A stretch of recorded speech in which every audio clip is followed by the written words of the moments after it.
Hello, my name is Dr. Film, and yes, I'm qualified to have that name. Before we begin, you should know that this review will contain no spoilers. And if you're new to the channel, please subscribe for reviews, shorts, and more.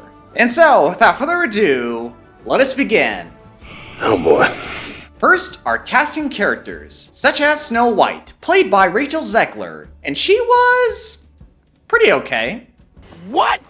Don't get me wrong, she's not giving an Oscar-worthy performance in this film, but she did a decent job playing this character. But when it comes to her singing, man, her vocals are bursting. As for Gal Gadot, playing as the evil queen, she was pretty typical and cliche as you expected. What a surprise. Now, to be fair, it's pretty clear that she's giving it her all in this film, but sometimes her performance can be a little over the top. Really? Of course! 2 very boring minutes later. Now let's discuss the elephant in the room. The 7 dwarves. Now I'm not gonna lie, when I first saw them on screen, I was a little disturbed at first, and the CGI didn't exactly make them look cute either. But as the film progressed, I was slowly becoming a little open to them, and I did find some of the dwarves pretty likable, especially Dopey.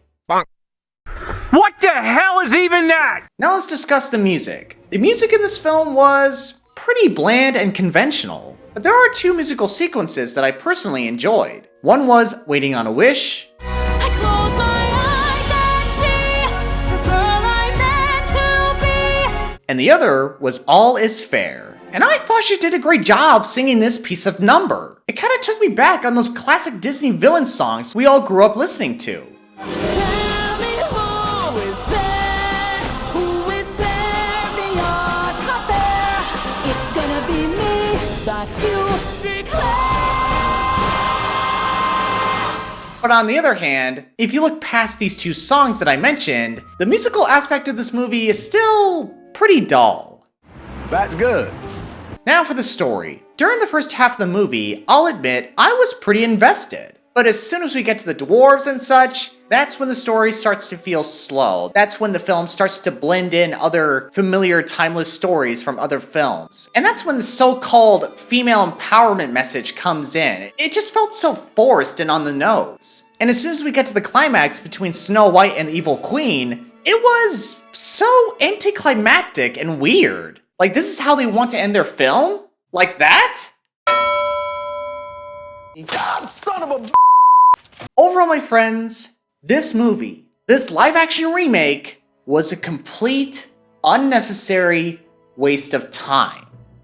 I know this sounds cruel, but it was. I honestly don't see the point in this. You see, what separates this film from the other Snow White-based films in the past is that those films were trying to do something different. They were trying to take those movies in a new kind of direction. Sure, those films received poor reviews, but you would still remember those movies because they were a lot more creative and memorable. This film is neither one of those things. Now, I'm not saying this is the absolute worst live-action remake ever, but we've come to a point where enough is enough. Disney needs to change their strategy. They need to go back to their old roots and find out what it was that made those classic Disney movies special. If not, then well, all we can do now is wait And pray. Seriously, pray. With all that said, I give Snow White a 6 out of 10.